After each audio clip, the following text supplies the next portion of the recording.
शुरू अल्लाह के नाम से जो बड़ा मेहरबान नहायत रहम करने वाला है। जी आज हम लोग जो 9th क्लास की केमिस्ट्री है, केमिस्ट्री की जो क्लास नंबर 2 है, जो इम्पोर्टेंट क्वेश्चंस हैं उनके बारे में बात करेंगे। पहले हमने क्लास 1 कर ली है, बेटा क्लास 2 है। इस क्लास में हम लोग चैप्टर नंबर 3 और 4 देखेंगे और उसके बाद हम लोग जो है ना नेक्स्ट क्लास में अगले जो है ना चैप्टर देखेंगे। जो बेटा आपको क्वेश्चन बता रहा हूँ आपने पहले ध्यान से करने हैं जरा। अच्छा जी, इस चैप्टर में बेटा पेज नंबर, ये चैप्टर नंबर 3 है मेरे पास, पीरियोडिक टेबल वाला चैप्टर है। आपको कीवर्ड भी बताऊंगा। कीवर्ड एक ऐसा वर्ड होता है जो कि एग्जामिनर पेपर में ढूंढता है। हम लोग पेपर में ढूंढ रहे होते हैं कि बच्चे ने ये लफ्ज लिखा है या नहीं लिखा। पेज नंबर 54 पे बेटा दिया हुआ है पीरियोडिक टेबल के अमूदी कॉलम को ग्रुप के लिए, बहुत मशहूर है, आपके पेपर में आएगी। अमूदी पीरियड और ग्रुप्स की तारीफ करें। पीरियोडिक टेबल डोब्राइनर के ट्राइएड्स की आपने तारीफ करनी है। इसमें जो कीवर्ड आपने बताना है जी, तीन एलिमेंट्स ये आपने लफ्ज ध्यान से लिखना है। न्यूलैंड के ऑक्टिव्स है, ऑक्टिव्स ये है जी। कैनिज़ारो ने क्या किया, एटॉमिक मास की तशखीस के बारे में बताया है। ये आपके पेपर में आएगा 1860 में, 1860 में। और 1864 में न्यूलैंड के बरतानिया के कीमियादान न्यूलैंड ने ऑक्टिव लॉ पेश किया। इस लॉ के मुताबिक पहले एलिमेंट की खसूसियात 8वें एलिमेंट की खसूसियात के साथ मिलती हैं। ये ना, ये मुझे लगता है कि ये जो न्यूलैंड था ये मतलब कि म्यूजिशियन से इनको कुछ दिलचस्पी थी। तो ये देखिए मैंने पहले भी आपको बताया, सा रे गा मा पा दा नी सा। देखिए जरा 8 है, 1 2 3 4 5 6 7 8। पहले की खसूसियात 8वें की खसूसियात के साथ मिलती हैं। सा रे गा मा पा दा नी सा। इस तरह से जो है ना आप लोग इसको याद रख सकते हैं, सा रे गा मा पा दा नी सा। तो ये बेटा पहले की खसूसियात 8वें की खसूसियात के साथ मिलते हैं। पहला है और ये 8वां है। और इसको जो म्यूजिशियंस होते हैं, जो कुर्रा हजरात होते हैं, वो गले को साफ करने के लिए भी इसको इस्तेमाल करते हैं। तो इसकी प्रैक्टिस की जाती है। ये जो सुर है ना, तो ये पहले की खसूसियात 8वें की खसूसियात के साथ मिलती हैं। सारे गामा पादा नीसा, ये मैंने आपको बता दिया। अच्छा जी, उसके बाद बेटा मेंडलीव का पीरियोडिक टेबल, इसमें आपने क्या करना है, 63 एलिमेंट आपने याद रखने। ये आपके पेपर में एमसीक्यू आता है। और इसमें आपने जो की लफ्ज लिखना है ना, वर्ड याद रहेगा, वो एटॉमिक मास है। एटॉमिक मास आपने नहीं बोलना है, तो एटॉमिक नंबर नहीं करना। और उसके बाद एलिमेंट की खसूसियात, इनके एटॉमिक मासेस का पीरियोडिक फंक्शन है, ये आपने याद रखना है। एटॉमिक नंबर इधर आपने नहीं करना, एटॉमिक मास आपने लिखना है। इसके निकायस कौन कौन से हैं, आइसोटोप की वजाहत ना की। दूसरा आपने बताया एलिमेंट को एटॉमिक मास तरतीब नहीं दिया जा सकता, ठीक है। एलिमेंट को एटॉमिक मास के लिहाज से तरतीब नहीं दी, ये इतना आपने करना है। पीरियोडिक लॉ बेटा ये आपके पेपर में आता है। मोज़ले ने एटॉमिक नंबर दरियाफ्त किया। मोज़ले की केमिस्ट्री में खिदमात लिखी। आपने बताया 1913 में मोज़ले ने एटॉमिक नंबर दरियाफ्त किया। एलिमेंट की खसूसियात, उनके एटॉमिक नंबर लफ्ज आपने लिखना है, इधर एटॉमिक मास नहीं लिखना, ठीक है। अच्छा जी, देखिए जरा ये 7 बॉक्स है, इसमें वही क्वेश्चन उन्होंने लिखे हुए हैं जो मैंने आपको बताया है। जदीद पीरियोडिक टेबल में आपने करना क्या है जी, जदीद पीरियोडिक टेबल में बेटा मैं आपको एक वादा तौर पर बात बता दूं, ये 57 पे वही ग्रुप की तारीफ और पीरियड की तारीफ, ठीक है, ये आपने करनी है। ये बेटा खसूसियात है चैप्टर का लॉन्ग क्वेश्चन। वैसे इस चैप्टर से लॉन्ग क्वेश्चन आता तो नहीं है, लेकिन ये जदीद ये खसूसियात है ना, आप लोग ये ध्यान से जरा कर लेना। ये long form of periodic table की अहम खसूसियात, ये आप लोगों ने मिस नहीं करनी। अच्छा जी, उसके बाद बेटा ये देखें जरा 58 पेज पे दिया हुआ है ट्रांजिशन मेटल्स क्या होती हैं। ट्रांजिशन मेटल की तारीफ करें, यह आपने करना है। अच्छा मैं एक और बात आपको बताऊं, अच्छा आपने करना क्या है, ये खसूसियात आपने बाद में करनी है। पहले आप पीरियड करें, फिर आप लोग ग्रुप करें, आपको खसूसियात खुद ब खुद आ जाएगा, आपको पता चल जाएगा। पीरियड में बेटा आपने ये पूरे का पूरा ये लाइनें दी हुई सारी, इनको आपने रट्टे लगा लगा कर पागल नहीं होना। ये बॉक्स दिया हुआ है, ये आपने करना है। पहला पीरियड, दूसरा पीरियड, ये short period, normal period, long period और वेरी लॉन्ग, ये आपने करना है। ऊपर वाला आप बाद में करेंगे। ऊपर वाले में दिया हुआ है लेंथीनियम है, लेंथिनाइड है और एक्टिनाइड से क्या मुराद है। अच्छा जी, ये जो ज्यादा नंबर वाले बच्चे हैं वो सुन लें, वो पूछेंगे लेंथीनियम का एटॉमिक नंबर क्या है, 57, जी नंबर क्या है। और उसके बाद एक्टिनियम का जी नंबर क्या है, 89 है, 57 और 89 है। तो ये आपने दो बातें याद रखनी है। अच्छा जी, उसके बाद ये ग्रुप्स में मैंने आपको बता दिया। अच्छा बेटा, मैं वाज़ेह तौर पर आपको बात बता दूं, ये चैप्टर का दूसरा जो क्वेश्चन है वो खुसूसियात की पीरियडिसिटी है। तो इसमें एटॉमिक साइज है और उसके बाद शील्डिंग इफेक्ट है, आयनाइजेशन एनर्जी है, इलेक्ट्रॉन अफिनिटी है, इलेक्ट्रोनेगेटिविटी है। ये जी 5 उन्होंने खुसूसियात दी हुई हैं बेटा। ये मैं आपके पेपरों से पहले एक छोटी सी वीडियो बना के मैं अपलोड कर दूंगा, तो आपने वो याद करनी है। इनके जो ट्रेंड है, मिसाल के तौर पर ये आता है जी शील्डिंग इफेक्ट, आयनाइजेशन एनर्जी से क्या मुराद है, ग्रुप और पीरियड में इसका रुझान लिखे। 3 का ट्रेंड एक जैसा है, 2 का एक जैसा है। वो कान को जैसे मर्जी हाथ लगा ले, एग्जामिनर इधर से हाथ लगा ले कान को, इधर से कान को हाथ लगाना ना, इधर से लगा रहा हूं मैं, इधर से, जिधर मर्जी एग्जामिनर भागेगा, आपने वही लिखना है जो मैं आपको गाइड करूंगा इस चैप्टर के बारे में। वो ट्रेंड आपसे पूछता है, रुझान पूछता है। 3 का एक है, 2 का एक है। मैं इंशाल्लाह आपको बड़े अच्छे तरह से जो है ना इधर व्हाइट बोर्ड पे लिख के समझा दूंगा, आपको याद हो जाएगा, परेशान होने वाली बात नहीं है। अब आप आ जाए इनकी तारीफों में। बेटा 5 तारीफें आपने करनी है।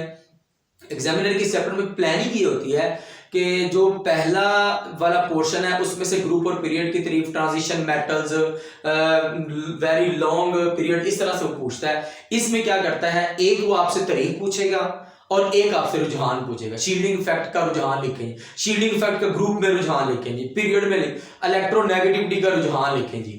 तो ये आपने जो है ना तारीफें इसकी कर लेनी है। बाकी मैं आपको इसके नोट्स आपको इंशाल्लाह प्रोवाइड करूंगा और आपको इसमें डिस्क्रिप्शन में पीडीएफ फाइल में भी मिल जाएंगे, जल्दी मिल जाएंगे। अच्छा जी, अब आप आ जाए बेटा, इसकी जो एक्सरसाइज है आपने शॉर्ट क्वेश्चन इसके एमसीक्यूज करने हैं, कहीं से और नहीं करने, इधर से ही आपने करने हैं। अच्छा जी, इस चैप्टर का एक बड़ा एक तोहफा है हमारे पास। इस चैप्टर की बड़ी इंपॉर्टेंट बात है वो ये है कि मुख्तलिफ सवाल के जवाब लिखे, नोबल गैसेस क्यों रिएक्टिव नहीं होती। बेटा चैप्टर नंबर 4 का क्वेश्चन इधर इन्होंने दिया हुआ है, तो आप लोग तहम्मुल से, बुर्दबारी से इसको कर लें। आप लोग चैप्टर 4 का है, ये इधर दिया हुआ है, कोई बात नहीं, ऐसा भी हो जाता है। पीरियड में मैं इस पर कुछ और मजीद कमेंट नहीं करूंगा क्योंकि हमारी ये टेक्स्ट बुक है, तो आप बड़े समझदार हैं। इसका क्वेश्चन नंबर 6 है, पीरियोडिक टेबल में ग्रुप्स और पीरियड से क्या मुराद है, एलिमेंट को चौथे पीरियड में क्यों और कैसे तरतीब दिया गया, पीरियड में आयनाइजेशन, देखें ना आयनाइजेशन एनर्जी का रुझान क्या है। आप लोग बार बार एक को याद करेंगे, दूसरी भूल जाएगी, दूसरी को करेंगे, पहले इस तरह से आपने नहीं करना, मैं आपको प्रोवाइड करूंगा। अब आ जाए चैप्टर नंबर 4 पे। बेटा चैप्टर नंबर 4 पे मैं आपको जो बता रहा हूँ वो मिस नहीं करना। चैप्टर नंबर 4 बहुत इंपॉर्टेंट है, आपको 10 से 15 नंबर देता है। अगर आपने पास होना है ना तो चैप्टर नंबर 4 पानी पानी कर लें। बात की समझ आ रही है ना। बाद में ये नहीं होना चाहिए कि मुझे जी मुझे आता था भूल गया, ऐसा कोई भी इसमें जो है ना वो कोई कंप्रोमाइज आपके साथ नहीं होगा। आपको ये चैप्टर 4 आप पानी पानी, आप ख्वाब सोए हुए हो, आप नींद करें, फिर भी आपको चैप्टर 4 आप कहेंगे केमिस्ट्री ये है और एटम केमिकल बॉन्ड इस तरह से बनाते, आपको आना चाहिए। इन शॉर्ट ये है। अच्छा जो क्वेश्चन जो बताऊंगा वो आपने ध्यान से करने। पहली बात जो है ना क्वेश्चन बेटा, केमिकल फोर्सेस की तारीफ करें। दूसरा, एटम केमिकल बॉन्ड क्यों बनाते हैं, इसके आपने 3 वजूहात बतानी है। नोबल गैसेस जैसी इलेक्ट्रॉनिक तरतीब हासिल करने के लिए, अपने आप को स्टेबल करने के लिए केमिकल बॉन्ड बनाते हैं। उसके बाद डुप्लेट रूल और ऑक्टेट रूल की आपने तारीफ करनी है। ये देखें क्वेश्चन उधर दिया हुआ है और इधर भी है। ये नॉन रिएक्टिव होती हैं, नॉन रिएक्टिव क्यों होती हैं, 3 लाइनें आपने लिखनी है, ठीक है। अच्छा जी, उसके बाद 3 पॉइंट आपने नीचे वाले करने हैं जी। एक एटम अपने वैलेंस शेल में 3 मुख्तलिफ तरीकों से 8 इलेक्ट्रॉन हासिल कर सकता है, इधर से वो एमसीक्यूज भी लेता है। अच्छा जी, उसके बाद बेटा आपने केमिकल बॉन्ड की तारीफ करनी है, ध्यान से करनी है, ठीक है। और उसके बाद क्या वो पूछेगा केमिकल बॉन्ड से क्या मुराद है, इसकी इकसाम के नाम लिखें, तो आपने नाम लिखने हैं, ठीक है। अच्छा, अट्रैक्टिव फोर्सेस और रिपल्सिव फोर्सेस आपने करना है। रिपल्सिव फोर्सेस और अट्रैक्टिव फोर्सेस, क्या केमिकल बॉन्ड कब बनता है, जब अट्रैक्टिव फोर्सेस रिपल्सिव फोर्सेस पर गालिब आ जाती हैं, तब केमिकल बॉन्ड बनता है। 2 नंबर का क्वेश्चन 1 लाइन का आता है। केमिकल बॉन्ड कब बनता है, when the chemical bond is formed when chemical bond is formed when the attractive forces dominate over the repulsive forces. जब कशिश वाली फोर्सेस रिपल्सिव धकेलने वाली फोर्सेस पर गालिब आ जाती हैं, तब केमिकल बॉन्ड बनता है। बाकी बेटा आप लोग ये जो है ना वो कर लें, लेकिन बाद में करें। इसमें एक इलेक्ट्रोनेगेटिविटी है, इसका क्वेश्चन है वो मैं आगे आपको बताता हूँ। केमिकल बॉन्ड की इकसाम है जी, इलेक्ट्रॉन्स को बॉन्डिंग इलेक्ट्रॉन्स कहते हैं, ये मैं आपको बताता हूँ क्वेश्चन किस तरह से आता है बॉन्ड में बताऊंगा। आयनिक बॉन्ड की तारीफ आपने करनी है जी, ऐसा बॉन्ड दो दूसरे एटम में इलेक्ट्रॉन की मुकम्मल मुंतकिल ट्रांसफर होने के नतीजे में बनता है। इसकी एग्जांपल आपने करनी है, इसका चैप्टर नंबर 4 ना मौजूद है चैनल पे, आप लोग उसको देखें और आपको इंशाल्लाह टेस्ट आएगा, आपको समझ आएगी, बड़े अच्छे तरह से समझ आएगी। आयनिक कंपाउंड की तारीफ है, आयनिक कंपाउंड की मिसाल है सोडियम क्लोराइड। इसी तरह कोवेलेंट बॉन्ड है, कोवेलेंट बॉन्ड की तारीफ है दी हुई है, ऐसा बॉन्ड जो इलेक्ट्रॉन बाहमी इश्तराक जो है ना वो कीवर्ड है, आपने इश्तराक नहीं भूलना। और उसके बाद इसकी इकसाम है, ठीक है, single covalent bond, double covalent bond और ट्रिपल कोवेलेंट बॉन्ड। इसमें बेटा जो पास होने वाले बच्चे हैं ना वो इसको देख के ना कंफ्यूज हो जाते हैं कि मैं क्या करूं जी, मुझे समझ नहीं आती। इसमें देखें जरा एच और एच के दरमियान में लाइन लगी है, देखें जरा किताब पे गौर करें, ये आपने सिर्फ लिखनी है सिंगल कोवेलेंट बॉन्ड की। और देखें मीथेन है, जहां पे सिंगल सिंगल लाइन लगी है ना जिधर, ये इसको डॉटेड और क्रॉस को छोड़ दें, आप लोग ना करें। जो ज्यादा पढ़ने जिन नंबरों वाले बच्चे हैं ना वो कर लेंगे, उनको पता है, लेकिन जो बेचारे पास होने वाले चक्कर में वो सिर्फ एच और एच के दरमियान में लाइन लगा दे, सिंगल कोवेलेंट बॉन्ड बन जाएगा। इसी तरह डबल कोवेलेंट बॉन्ड है, ऑक्सीजन और ऑक्सीजन के दरमियान में है।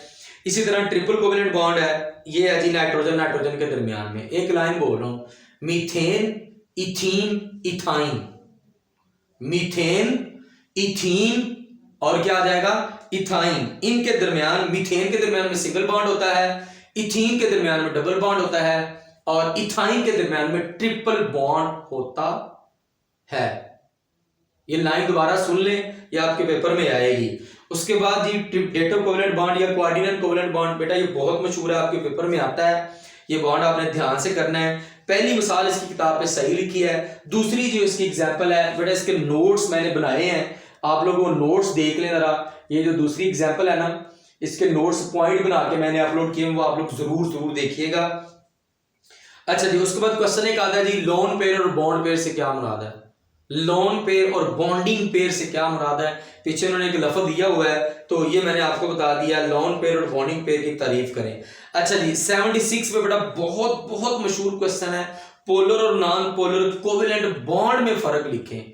ये आपको याद कोई नहीं होना, एवं आप लोग लगाएंगे रट्टे, आप कहेंगे जी केमिस्ट्री मेरे लिए बनी थी यू फला फला, तो ये आपको नहीं याद होना बेटा। इसके मैंने पॉइंट बना के नोट्स इसके मौजूद हैं, आप लोग वो देखें, इंशाल्लाह आपको याद हो जाएगा। एक लाइन को क्वेश्चन सुन ले जरा, वो पूछेंगे आपसे जी, क्वेश्चन एक आता है कि एक बॉन्ड पोलर कब बनता है, आपने एक लफ्ज लिखना है इलेक्ट्रोनेगेटिविटी के फर्क की वजह से। एक बॉन्ड में पोलैरिटी कैसे आती है आपने बताना है, लफ्ज इलेक्ट्रोनेगेटिविटी आपने लिख देना है, ये 2 नंबर का एक लफ्ज ही है, ठीक है। अच्छा जी, उसके बाद बेटा इलेक्ट्रोनेगेटिविटी का 1.7 जो है ना, हमें 1.7 अगर इलेक्ट्रोनेगेटिविटी होगी तो आयनिक बॉन्ड होगा, अगर 1.7 से कम होगी तो कोवेलेंट बॉन्ड होगी। आपने करना है मेटेलिक बॉन्ड है, ठीक है, इसकी आपने तारीफ करनी है और उसके बाद इसके 4 पॉइंट लिखने, मेटल की खसूसियात हैं, इंटरमॉलिक्यूलर फोर्सेस, ये सुन ले जरा किताब पे तारीफ और लिखी, मॉलिक्यूल के दरमियान में पाई जाने वाली फोर्सेस को इंटरमॉलिक्यूलर फोर्सेस का नाम देते हैं, मसलन HCl में इंटरमॉलिक्यूलर फोर्सेस पाई जाती हैं। आपने इसका इतना ही करना है, ठीक है। अच्छा जी, उसके बाद आपने बताना है जी केमिकल बॉन्ड मजबूत होता है, इंटरमॉलिक्यूलर फोर्स मजबूत होती है, dipole van der Waals forces के बारे में आपने बताना है, ठीक है। और इसको बेटा हाइड्रोजन बॉन्डिंग बहुत मशहूर है। अच्छा ये लॉन्ग भी है शॉर्ट भी है, लेकिन आपने इसकी हाइड्रोजन बॉन्डिंग की तारीफ कर ली ना तो आपको 2 नंबर मिल जाएंगे। लॉन्ग में भी आप लोग लिखते हैं, आपको 2 नंबर मिल जाते हैं। इसको नुक्तादार लाइन से जारी करते हैं, इसकी एग्जाम्पल आपने लिखनी है, पानी में हाइड्रोजन बॉन्डिंग पाई जाती है। अगला बेटा क्वेश्चन है, ये पानी का बॉइलिंग पॉइंट 100 डिग्री सेंटीग्रेड है, जो अल्कोहल है उसका 78 है, क्यों? पानी का जो बॉइलिंग पॉइंट है वो 100 डिग्री सेंटीग्रेड है, अल्कोहल का 78 है, क्यों?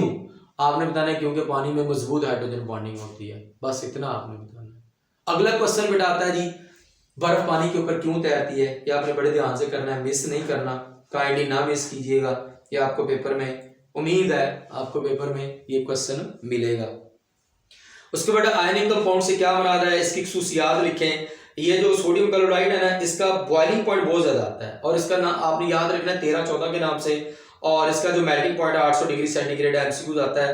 कोवेलेंट कंपाउंड से क्या मुराद है, इसकी 2 खसूसियात आपने करनी है, 3 कर लें। इस तरह पोलर और नॉन पोलर कंपाउंड के बारे में आपने फर्क 2 लिखने हैं। कोऑर्डिनेट कोवेलेंट कंपाउंड की तारीफ करें और मसाले लिखें। बेटा मेटल्स का आपने ध्यान से करना है। इसमें एक क्वेश्चन आता है मेलाबिलिटी और डक्टिलिटी से क्या मुराद है, ये आपके पेपर में क्वेश्चन आता है, इसलिए आपने ये क्वेश्चन ध्यान से तैयार करना है। इस चैप्टर में 4 बॉन्ड है जी और 4 ही कंपाउंड है। वो आपसे ज्यादा चांस ये है कि बॉन्ड पूछे, कई दफा आया हुआ कोऑर्डिनेट कोवेलेंट बॉन्ड से क्या मुराद है, डेटर कोवेलेंट बॉन्ड से क्या मुराद है। 2 मिसालों की मदद से इसकी वजाहत करें। आपने मसवाद लिखनी होती है और उसकी वजाहत करनी होती है। इसके बेटा शॉर्ट क्वेश्चन आपने एक्सरसाइज वाले करने हैं, एमसीक्यू आपने इसके इधर से ही करने हैं, इधर से आपको 2 एमसीक्यू। अच्छा, जितना एमसीक्यू छोटा होगा ना, उसकी स्टेटमेंट छोटी होगी, उतने उसके आने के चांसेस ज्यादा होते हैं। ठीक है, बर्फ पानी के ऊपर क्यों तैरती है, बेटा इस चैप्टर के बारे में ना मैं आपको कुछ भी नहीं, मैं आपको 1% भी रिलैक्सेशन नहीं दूंगा। आप कहेंगे ना सर मैं ये कर लूं वो कर लूं, ऐसा नहीं है, बिल्कुल नहीं है। आपने ध्यान से करना है और ये चैप्टर आपकी केमिस्ट्री की बेस है। 10th में भी देखना जरा आएगा, एसिड बेस वाले चैप्टर में ये इस चैप्टर का कांसेप्ट आता है, वादा तौर पर आता है। फर्स्ट ईयर में भी, सेकंड ईयर में भी बेटा इसको कर लें, ओके सोके ओके कर लें, जान छुड़वा लें। मैं आपको गारंटी देता हूं इंशाल्लाह आपको इस चैप्टर के करने से फायदा होगा, आप लोग पास हो जाएंगे। तो बेटा हम लोग कर लिया है, चैप्टर 2 कर लिए। हम लोग जो है ना नेक्स्ट क्लास में अगले वाले चैप्टर हम लोग देखेंगे। बेटा यूट्यूब पे चैनल है, इसको सब्सक्राइब करें, आबद अकेडमी के नाम से है। और इसी तरह फेसबुक पे पेज है आबद अकेडमी के नाम से, फेसबुक पे भी कंटेंट अपलोड होता है। तो अगर आप मुझे फेसबुक पे देखना चाह रहे हैं, यूट्यूब पे भी है, सब्सक्राइब करें और इसको अपने दूसरे दोस्तों के साथ भी शेयर करें। Thank you.